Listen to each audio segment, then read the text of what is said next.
Olá, boa tarde, que alegria nos encontrarmos mais um domingo. E hoje eu tenho certeza que vamos aprender muito com a nossa convidada. Nós vamos conversar com uma das jovens mais influentes do Brasil. Ela criou uma marca de roupa aos 12 anos, faturou seu primeiro milhão aos 14 e aos 20 entrou para a lista da Forbes. Hoje, com 23 anos, já é mãe de 2 filhos e uma grande influenciadora digital. Seja muito bem-vinda, eu estou falando de Isabela Matti. Que honra te receber, Isabela. Muito obrigada, gente. Eu estou honrada de poder estar aqui e eu tenho certeza que vai ser um papo maravilhoso e espero que ajude muito as pessoas nessa jornada de empreender e viver nesse mundo digital. Obrigada pelo convite. E a gente é que agradece.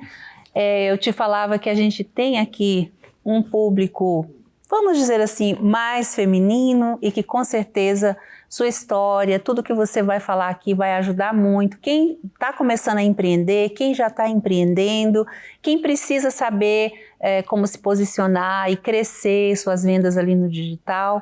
E a sua história que é muito inspiradora, né? Então, eu fico muito feliz que você tenha aceitado o nosso convite e hoje, com certeza, a gente vai ajudar muitas pessoas em casa. Esse é o nosso objetivo, né? Vamos conseguir. E eu queria que você começasse contando, então, sua história, para que as pessoas conheçam a história da Isabela e depois a gente entrasse no empreendedorismo. Perfeito. A minha história, ela começa em Brasília. Eu sou de Brasília, não sou de São Paulo. E a minha história no empreendedorismo começou em São Paulo. Então eu me mudei para São Paulo por conta do trabalho do meu pai, minha família inteira. E quando eu vim para São Paulo, teve um choque, né, de mudança de cultura mesmo, de lugares diferentes. E também uma mudança de uma criança se tornar uma adolescente e começar a formar caráter, entender dinâmicas sociais e tudo isso. E quando eu me mudei para São Paulo, eu percebi essa mudança e essa vontade de pertencer era muito grande dentro de mim. Eu acho que de toda adolescente, de todo mundo um pouco, né? Mas adolescente, menina e na escola, eu acho que tem muito essa vontade de pertencer. E aí, como que começou então essa marca de roupas aos 12 anos, né? Começar a empreender? Quando eu tinha esses 12 anos, eu tinha uma necessidade muito grande, não só eu, mas todas as meninas nessa idade, de 11 a 16 anos, que era de encontrar roupas que fossem acessíveis, né? Mas roupas que tivessem uma modelagem diferente e que servissem aos eventos sociais que a gente participava. Então imagina, a gente não ia para festas de gala, a gente ia para uma festinha de 15, para uma festinha no prédio, para ir no shopping com os amigos. Então eram esses eventos sociais eram o que norteava ali a nossa vida, né? E a gente não achava peças que serviam para isso e que serviam na gente. Então o P de uma marca adulta era muito grande. E também uma marca infantil não atendia ao que a gente gostaria, né? Esse grupo, pertencer, se achar bonita, se achar legal, se achar popular, todo esse tipo de coisa. Então eu comecei a fazer as minhas próprias roupas. Eu não costurava, eu desenhava bem básico, assim. Até hoje eu não sou uma pessoa que desenha muito bem. Eu fazia um desenhinho e explicava para uma costureira que ficava atrás do trabalho dos meus pais, da minha mãe. Eu explicava pra ela, eu queria uma blusinha assim, assado, e ia, comprava um tecido, 1 metrinho de tecido e fazia pra mim. Até aí, não era um trabalho, né? Não era uma empresa. Você fazia para consumo pessoal. Exato. E para atender a sua própria necessidade. Exato. E aí, surgiu a demanda antes da oferta. Ou seja, as minhas amigas começaram a perguntar, de onde é? De onde é isso que você tá usando? E aí eu olhei e falei, então, essa dor que eu sinto de não achar essas roupas não é só minha, é de todo esse grupo. E aí, nesse momento, eu olhei e falei, tem como eu vender? Mãe, me ajuda. Eu tinha 12 anos, eu falei, eu não sei como fazer, você me ajuda? E ela começou comigo o negócio, então ela fazia a parte de... Eu ia junto, né, mas a gente fazia a criação, ia nas fábricas, e eu não sabia nada de moda, tive que aprender tudo fazendo, mas eu já tinha um produto muito bom, que servia exatamente às necessidades daquele público específico que queria comprar. Então, desde o começo, foi 1 ano e meio que eu fiquei construindo esse negócio.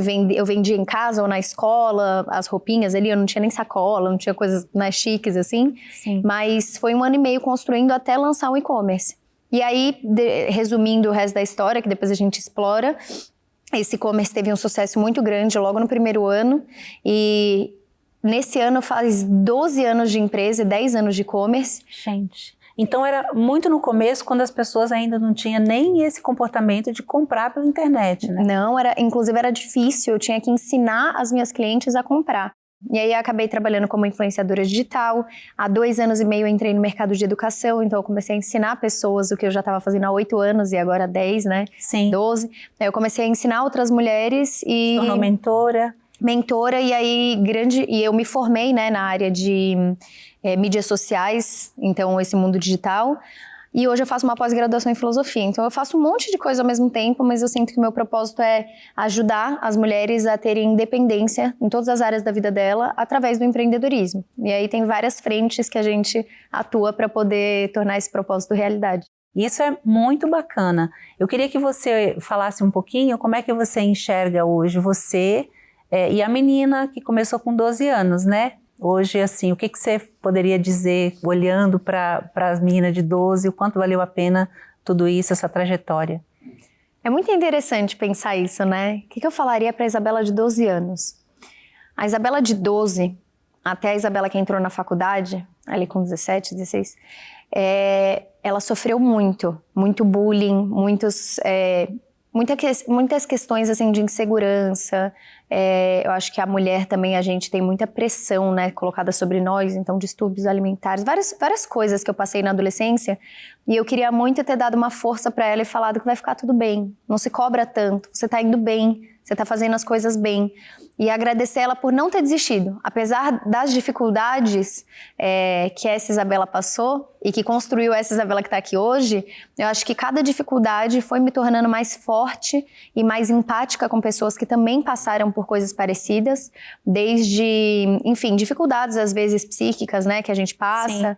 E imagina se ela soubesse que você seria nessa categoria 30 under 30, Forbes, né? Como é que é isso para você hoje, para a Isabela de hoje? Você hoje ter essa importância, né? E esse reconhecimento, né? A Forbes, para mim, teve uma festa, né, de 10 anos da Forbes Brasil. Faz 10 anos que eles estão no Brasil. E a Forbes, para mim, ela representa mais do que uma revista. Para mim, é uma força de impacto, assim, de inspiração, fonte de inspiração, força de impacto. E sempre foi a minha mira. Tipo, sempre se eu tivesse que escolher alguma revista, a Forbes era a revista que eu falava, nossa, é o sonho. Porque quem tá no mundo de negócios, é ali que você mira, né? Então, e a comunicação. E eu não imaginava, tanto que eu não construí um caminho pensando em estar na Forbes. Essa história é até meio engraçada, assim. Foi a minha vontade de fazer acontecer, e fazer acontecer sem pensar no depois, fazer acontecer agora, que me levou até essa lista. Então, eu quando tinha 11 anos, antes de começar o negócio profissionalmente, eu pegava miçanguinha, assim, fazia pulseirinha e ia vender no prédio, batia de porta em porta. E pra nada, nem sei, eu não usava o dinheiro pra nada, mas eu gostava de vender, de saber que eu podia fazer, enfim, fazer alguma coisa, né? Eu ligava, interfonava, ia lá, batia de porta. Até que eu bati na porta de um senhor, que era vizinho, e era um senhor muito bem relacionado, que até hoje eu tenho um carinho enorme por ele, o Flávio. E ele, por acaso, citou pro presidente da Forbes Brasil, olha essa menina. E aí ele me acompanhou durante 1 ano e meio, quase 2 anos, para ver o meu trabalho, para ver o que eu fazia, para ver como que eu inspirava. E eu acho que eu entrei no radar da revista, mas despretensiosamente. Então não foi pensando no objetivo claro, foi a vontade de fazer acontecer. Então, às vezes, uma atitude sua, você não sabe o quanto ela pode impactar na sua vida, né? Então, se você está em dúvida sobre fazer ou não fazer, faça. Se você está em dúvida sobre, será que eu devo agora pensar em criar esse negócio, mas eu estou insegura, estuda e vai e faz. Porque às vezes essa decisão pode estar separando você da vida que você tanto sonha em ter, de alguma vida que você talvez não seja a vida dos seus sonhos, entendeu? Sim. E às vezes essa questão também, a gente fala muito sobre a gente se conformar e estar na zona de conforto, porque de verdade é mais confortável você fazer uma coisa só que você domina, só que você sabe, né? Só que o extraordinário vai estar sempre naquela milha a mais que você anda, né? Naquele esforço a mais, sempre vai estar no esforço a mais, né? E você conquistou muito jovem o primeiro milhão, né? Com 14 anos você já era milionário. E como é que você viu isso? Porque eu acho que você não tinha muita noção nessa época por ser muito novinha. e do que ia significar isso na sua vida, né? Essa história também foi faturado o primeiro milhão da empresa. Eu acho importante para pessoas que querem aprender a empreender, elas entenderem que faturar R$1 milhão não é você ter R$1 milhão no seu bolso. Até porque esses R$1 milhão que foram faturados, quando eu ainda tinha 14 anos, né, no primeiro ano de e-commerce, antes de completar o primeiro ano, esse dinheiro, grande parte dele foi reinvestido no negócio. E é isso que possibilitou o negócio de crescer. Então as pessoas têm essa visão de, eu vou fazer muito dinheiro e pegar e comprar um carro e uma casa. Se você pensa assim, provavelmente o seu negócio não vai durar muito tempo. Você tem que pensar no longo prazo. E um negócio, assim como na nossa vida, ele precisa de investimento. Então grande parte desse dinheiro foi reinvestido na empresa. Porque a minha visão era de querer crescer o negócio, de querer produzir peças melhores, de conseguir ter um escritório, enfim, coisas que precisa, né, desse dinheiro. E é engraçado também que eu não sabia que tinha faturado o primeiro milhão quando eu tinha 14 anos. Eu fui saber quando eu tinha 18, quando eu estava saindo de casa. E é muito interessante saber que tão nova eu tinha conquistado, né, uma liberdade financeira talvez ali para mim, mas que isso nunca afetou a minha mente porque a minha criação foi feita de uma forma que o dinheiro era consequência de um trabalho bem feito e não o único objetivo de um trabalho bem feito. Então, o dinheiro, ele é importante na nossa vida. Mas se ele é o objetivo final, então você não entendeu nada da vida.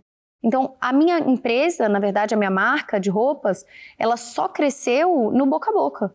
Foi praticamente isso. Uma contando para as amigas e as amigas contando para outras amigas. E aí, quando você vai ver, estão todas usando, sabe, o produto. E aquilo se espalhou. E isso que você falou é tão bacana, porque eu fico imaginando a Isabela novinha. E tem gente que acha que resolve tudo no choro, né? Essa é uma fase de adolescente que eles resolvem no choro, na birra, vou ficar de mal, né? E você não teve tempo para isso, né, Isabela? Você nem podia, né? Quando a gente empreende, assim, a única pessoa que vai sofrer com a sua birra é você, né? Porque não tem, a gente até conversou disso, né? Assim, não tem com quem você reclamar, a bucha vai voltar para você. Então eu acho que isso me trouxe um senso de responsabilidade, tanto de desenvolver inteligência emocional, quanto da responsabilidade com outras pessoas que também faziam parte do negócio. E isso me tornou uma pessoa mais altruísta, porque na fase da adolescência a gente é muito egoísta, né? A gente pensa na gente, no nosso sentimento e esquece da mãe que tá sofrendo desde que você nasceu para te criar, às vezes com os problemas pessoais, do pai, dos familiares, dos amigos, dos professores, é tudo sobre nós, né? Ai, que saco essa aula. E aí tá lá o professor trabalhando desde as 6 da manhã, às vezes saiu de casa às 5. Às vezes tem um filho doente em casa. Às vezes a pessoa da limpeza saiu às 4 da manhã de casa para estar lá e a pessoa não dá um oi. Então, assim, na adolescência eu acho que isso me trouxe muito, abriu o meu olhar para enxergar pessoas, enxergar os problemas delas. E eu acho que isso é muito importante, porque o seu choro, às vezes a gente precisa dar uma chorada, tudo bem. Tipo, também não é para ser a rocha resistente o tempo todo, porque isso não é sustentável no longo prazo, Sim. né? Somos seres humanos. Mas é entender que o choro tem que vir acompanhado de um aprendizado ou uma solução, né? Então, tudo que eu olho que me gera sofrimento, eu tento buscar a causa de por que isso me gerou sofrimento e o que eu aprendo com isso para ser melhor. É só analisar, assim, né? Só assim que a gente muda, né? E evolui. Então, eu acho que na adolescência, o fato de empreender e ser curiosa para querer ser uma pessoa melhor, para querer saber lidar melhor com as minhas emoções, para querer ser melhor com os outros que estavam em volta de mim, né? Não fazer minha mãe sofrer, ou meu pai, ou meu irmão, ou, enfim, meus filhos. Com os filhos também, todo dia eu tenho que ser melhor. Eu falo, eu não quero criar trauma, eu quero criar o mínimo de traumas neles. Então, tudo isso, eu acho que foi me ajudando a ter esse olhar muito mais altruísta e menos egoísta de é tudo na minha hora, no jeito que eu quero, senão eu vou dar um chilique. Então, é um processo, né? Mas eu acho que me ajudou muito, assim, ter essa responsabilidade logo na adolescência para amadurecer mais cedo e conseguir começar antes essa jornada de autoconhecimento. Isso é extraordinário. E dá pra gente ver na sensibilidade que você tem e nas respostas, porque é uma coisa que tá em você, né? E isso é muito bom, o que faz com que as suas mentoradas com certeza evoluem muito, porque elas se inspiram, né? Fala, bom, se a Isabela conseguiu, a gente pode também. Isso é muito bom. E na pandemia todo mundo aprendeu muito, né? Você vinha com seu negócio, você já tinha esse trabalho, com certeza você não sofreu muito, porque você já estava ali no marketing digital, mas você aprendeu também com o comportamento dos consumidores. O que você pode nos ensinar? 2020 foi um ano muito bom para os negócios, muito desafiador, porque eu estava com um bebê pequeno em casa e inseguranças, medos e perda de familiares, enfim, foi um ano muito conturbado, né, nessa questão, mas ele foi muito bom para os negócios. Por quê? Porque os meus negócios estavam preparados para o digital. Então, a gente viu um aumento assim, estrondoso nas vendas, sem nenhum esforço, simplesmente porque as pessoas ficaram em casa, mas foi uma oscilação, não foi um crescimento constante. Porque depois perceberam que não era só 2 semanas de pandemia, aí depois, sabe assim? Então, tiveram oscilações, mas foi, no geral, um ano bom. E um dos grandes aprendizados que eu tirei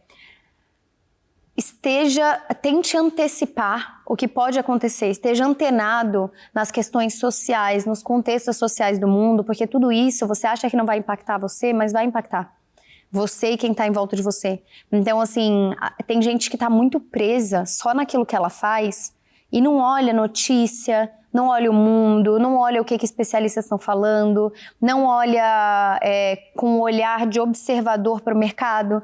Porque você consegue, quando você olha com um olhar de observador, você fala, putz, então, X pessoas estão fazendo isso daqui, X empresas estão fazendo isso daqui. Então, talvez isso se torne uma tendência. E se isso se tornar uma tendência, eu quero também ser um dos pioneiros. E aí você enxerga as oportunidades assim. É difícil enxergar uma oportunidade se você está preso só na mesma visão, na mesma coisa. Então, tiveram muitas empresas que sofreram muito na pandemia porque elas estavam acomodadas e se negando a enxergar que o digital já não era mais uma opção. Ele já era a realidade da grande maioria dos negócios. Uma outra coisa que eu percebi toda profissão, seja autônomo, serviço ou empresas, né, que vendem produtos, todas conseguem se beneficiar de um bom trabalho feito no digital, uma boa estratégia. Eu sou dentista. Tá bom, seu trabalho é ser dentista.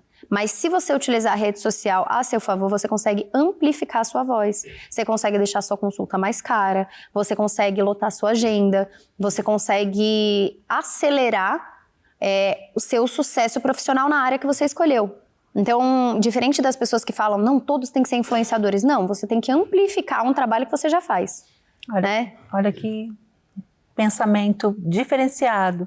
Porque às vezes as pessoas ficam ali mais por likes, porque quer ter muitos seguidores, e esquece de prestar serviço, né? Vamos aproveitar esse momento para você ensinar para as pessoas como é que a gente constrói, então, uma audiência com uma base sólida de pessoas que realmente estão se inspirando em você, que você sabe que o seu trabalho está agregando valor na vida dessa pessoa e que no momento que você fizer uma oferta, a pessoa vai comprar, mas você não está ali só para vender também. Você está ali para construir essa troca, porque é uma troca, né? O primeiro passo, eu adoro ensinar assim com dica prática. Sim. Então, o primeiro passo para mim, para você construir uma audiência que compre e que se torne realmente assim uma comunidade de pessoas que compartilham valores e que se identificam socialmente umas com as outras e criar esse ambiente, é você ter um objetivo muito claro. Então, primeiro é o objetivo de como você quer ser visto e o que você vai vender. Então, primeiro vem, como que eu quero ser visto? Se você vai trabalhar com a sua imagem pessoal, e você vai aparecer ali, porque tem pessoas que criam negócios e não aparecem, né? Aparece. Mas vamos partir do pressuposto que a pessoa vai aparecer. Primeiro ponto é, como eu quero ser visto? Que adjetivos e atributos eu quero que as pessoas pensem na hora que elas pensarem no meu nome, ou que virem o meu rosto. Por exemplo, empreendedora, jovem, esse tipo de coisa, esse tipo de palavra, mãe, esse tipo de palavra eu tenho que estar sempre reforçando para que ele fique fresco na cabeça das pessoas quando elas olhem a minha foto. Eu lembro dessa menina, ela é empreendedora, começou jovem, sabe assim? Uhum. Então, é algo que em toda entrevista, em todo conteúdo, eu trago de alguma forma. Então, isso é importante, entender quais são esses atributos que você quer que estejam vinculados a você. Vamos supor que você é nutricionista, tá? Você é nutricionista. Existem vários tipos de nutricionista diferentes, por exemplo. Você pode ser uma nutricionista focada em distúrbios alimentares para adolescentes. Ou você pode ser uma nutricionista focada em performance de esporte. Ou uma nutricionista focada em saúde e bem-estar a partir dos 65 anos. Tipo assim, você pode ter uma especificidade dentro da área que você atua, né? E normalmente as pessoas, elas acabam indo, e quem se torna referência normalmente é de um nicho específico, né? Sim. Então, isso eu acho que é importante você entender. Beleza, então eu sou nutricionista focada em performance esportiva, entendi. Então eu quero ser a pessoa que vai ser referência nisso. A partir disso você fala, o que eu vou vender? Eu vou vender a minha consulta, eu vou vender um curso presencial, eu vou vender um curso online, eu vou vender um cardápio específico para as pessoas poderem fazer em casa. Quais são as coisas que eu consigo vender? Você vai listando tudo que é possível de você vender. Pois é, sempre que a gente quer algo a mais, a gente também tem que ofertar algo a mais, né? Tem que se doar um pouco, fazer um pouco de sacrifício, isso é muito importante.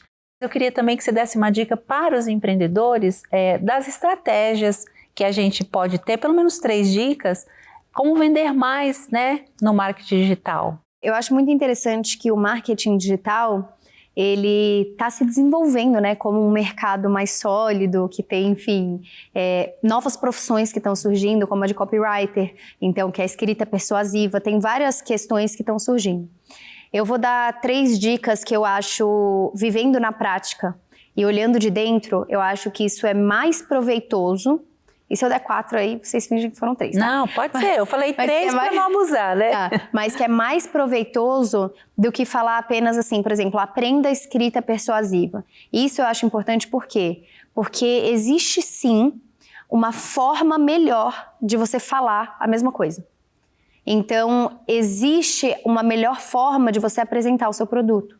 Existe uma forma que gera mais interesse, mais desejo. E é só, às vezes, a reorganização de palavras. Então, existe a promessa de um produto, a transformação. A promessa é o mais importante. Ele tem que vir grande, tem que vir primeiro. E as pessoas, às vezes, colocam a promessa pequenininha e falam antes do preço, sabe? Então, esse tipo de coisa realmente faz muita diferença. Escrita persuasiva, copywriting é muito importante para vocês aprenderem. Eu acho que é algo que realmente vai ajudar. Mas o que eu acho mais importante é assim, pense no seu negócio digital como uma empresa. Porque existem muitos produtores de conteúdo e pessoas dentro do marketing digital que são apenas vendedores de curso. E ponto. A pessoa não está construindo um negócio. Ela não está construindo um negócio que vai durar anos. Ela está desgastando a imagem dela, tentando vender a qualquer custo, fazendo promessas totalmente irreais, só para vender, e ela não está pensando no longo prazo. Então, para mim, quem fica dentro de qualquer mercado, dentro de qualquer realidade e oportunidade, são as pessoas que pensaram no longo prazo e que pensam estrategicamente como empresa. Então, não são as pessoas que vão fazer muito dinheiro agora, você vai ficar até impressionado e aí a pessoa no ano que vem vai sumir. Não vai ser mais relevante, não vai ter mais uma projeção de carreira. Ela tá ali num sprint, tipo, eu vou fazer o meu dinheiro agora e acabou. E eu não acredito nisso. Eu acredito que na vida a gente tem que construir uma carreira que vai evoluindo com a gente e criar pessoas que confiem na gente e que não comprem só um produto agora, mas que comprem esse produto daqui 5 anos, ou um produto diferente. Sim. Que queiram crescer dentro da jornada individual com você. Claro. Né? E eu acho que, por exemplo, eu nunca conseguiria vender uma mentoria, que é um produto mais high ticket dentro do marketing digital, se elas não quisessem crescer e evoluir o negócio delas comigo. E não com qualquer outra pessoa que podia ter feito uma promessa muito mais mirabolante. E isso é o jogo de longo prazo. Então, assim, não prejudique e queime a sua imagem por conta de um lançamento digital do marketing. Ou por conta de, enfim, um lançamento, uma oportunidade de venda.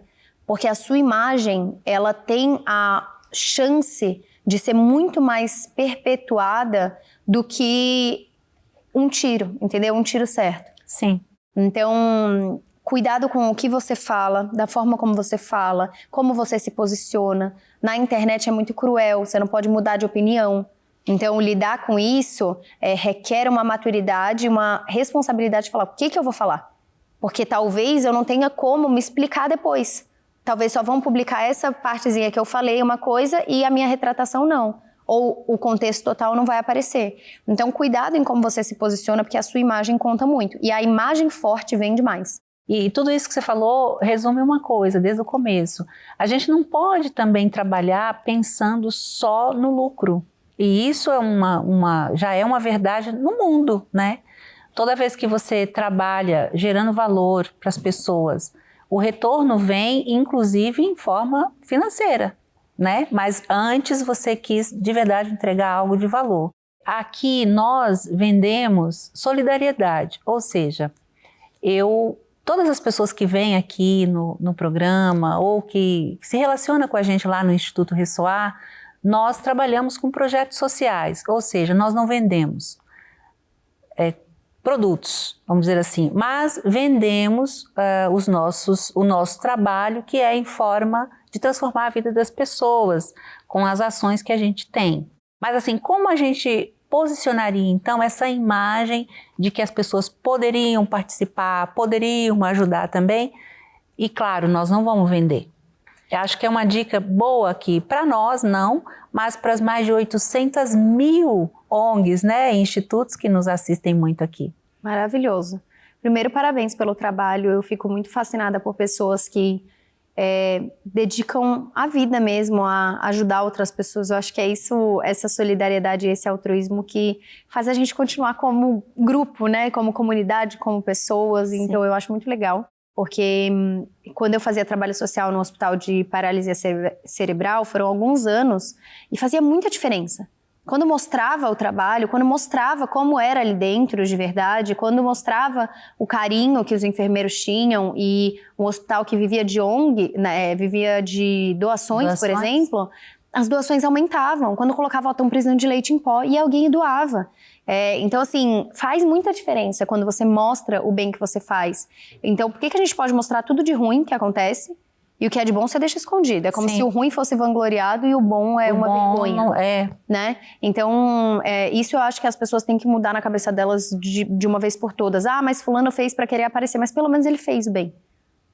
E você que às vezes tá reclamando e nem fez nada. E nem fez nada. Normalmente quem reclama é quem não tá fazendo nada. Porque às vezes a pessoa se incomoda e não faz, né? Sim. Então, assim, eu te contar que alguém tá sofrendo gera menos sensibilização do que eu mostrar essa pessoa numa situação vulnerável e falar, você pode ajudar a tirar ela dessa situação. Vamos ajudar? E tá aqui como ajudar. E aí você ter um lugar muito claro que a pessoa consiga realizar uma doação. A transparência. E a confiança.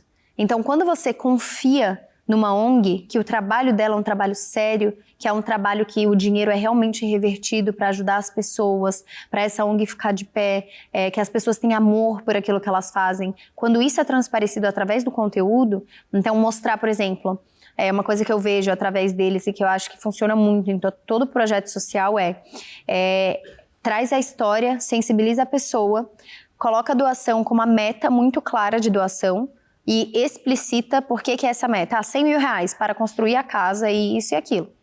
E aí, assim que a meta é batida, eles mostram, a meta foi batida, já estamos começando a construir a casa. O dinheiro, ele vai para o propósito de ajudar a pessoa da forma como ela precisa. Sim. Então, isso passa confiança e depois, quando constrói a casa, coloca, lembra do senhor tal que a gente ajudou, que vocês bateram a meta? Olha como tá a casa dele, olha como era. Então, você vê a transformação que você, às vezes, com uma doação conseguiu gerar, né, o grupo todo, isso daí gera na pessoa uma sensação de dever cumprido. Então, nessa sociedade imediatista e hiperacelerada e sempre produtividade, ter que trabalhar muito, as pessoas querem sentir que elas estão exercendo um papel, né, de ajudar o próximo, mas muitas vezes a pessoa não vai lá e vai fazer ela mesma. Então, se ela encontra ONGs que ela consegue ajudar, seja fisicamente ou através de uma doação, e ela sabe que ela vai fazer parte da mudança da vida de alguém, isso daí gera essa sensação de satisfação pessoal. Muito obrigada por todas as dicas. Tenho certeza que todas as pessoas que foram beneficiadas com as respostas estão agradecendo agora. Muito bom. Estão avisando que já está chegando o final, mas dá tempo da gente falar mais alguma coisa. Eu queria primeiro que você deixasse a sua mensagem, porque de tudo que você falou, você também tem uma mensagem que você tem muita vontade de falar para as pessoas, que é algo que é o seu legado, né? Então eu quero que você deixe aqui para os empreendedores, para as mulheres, até mesmo para os jovens. Eu acho que esse é o seu momento de você deixar a sua mensagem aqui no nosso programa. Bom, eu vou olhar para a câmera, como se eu estivesse olhando para você mesmo, para passar essa mensagem. Tem uma frase que eu adoro escrever, né? E eu escrevi essa frase e ela é meio que o meu norte, assim, na vida. Que é a seguinte frase: nós não estamos aqui porque queremos, nós estamos aqui porque precisamos. Então, essa frase para mim, ela traz a noção de que eu não tô aqui a passeio, né? Eu não tô nesse mundo só para me divertir, para dar umas boas risadas e para ir embora. Eu tô aqui para deixar alguma coisa quando eu me for. Eu tô aqui para deixar uma pegada e uma marca nas pessoas que estão em volta de mim. Eu tô aqui para poder ajudar, para poder ser lembrada, para poder amar e ser amada, para poder fazer pessoas se sentirem melhores. Então, não é sobre o quanto dinheiro você faz, é sobre o impacto que você tem. E todo dia, em todo momento, você tem a escolha de fazer algo que vai trazer um impacto para a vida de alguém e para a sua também, ou não. Você tem a escolha de ficar parado ou de entrar em movimento. Você tem a escolha de responder, ouvir alguém que não é ouvido, ou simplesmente ignorar. Você tem a escolha de ir lá e começar aquele negócio que você tem medo de começar e que te gera insegurança, ou de deixar esse plano e se arrastando durante os anos e depois lidar com arrependimento. Então, existem muitos difíceis na vida, né? A vida é cheia de dificuldades, ela é cheia de caminhos tortuosos e a gente, às vezes, tem que perseverar em coisas que a gente nem imagina que precisaria. Mas eu acho que é importante a gente entender que se tem um motivo pra gente estar aqui, que se tem um precisar estar aqui, se a gente olha a nossa vida como eu preciso estar aqui, eu acho que isso traz muito mais vontade de fazer as coisas acontecerem, isso traz muito mais vontade de ajudar o próximo, isso traz muito mais vontade de fazer o seu negócio dar certo, de passar a sua mensagem, de produzir conhecimento, de sair na onda do que todo mundo está fazendo e fazer algo que realmente vai fazer você se sentir completo, feliz com quem você é. E uma coisa que eu acho muito legal também de falar nesse momento atual e que eu gostaria de ouvir, né, me acalma, vocês veem assim, por exemplo, a minha história ou histórias de outras pessoas, são histórias individuais dentro do contexto da pessoa naquele momento e histórias que são só dela. Então, assim, às vezes as pessoas olham e falam: sucesso é ter dinheiro, sucesso é ter o carro tal, sucesso é ter X mil seguidores. Sucesso pra você, o que é? Você já parou pra se perguntar isso? Às vezes sucesso pra você é ter uma família feliz.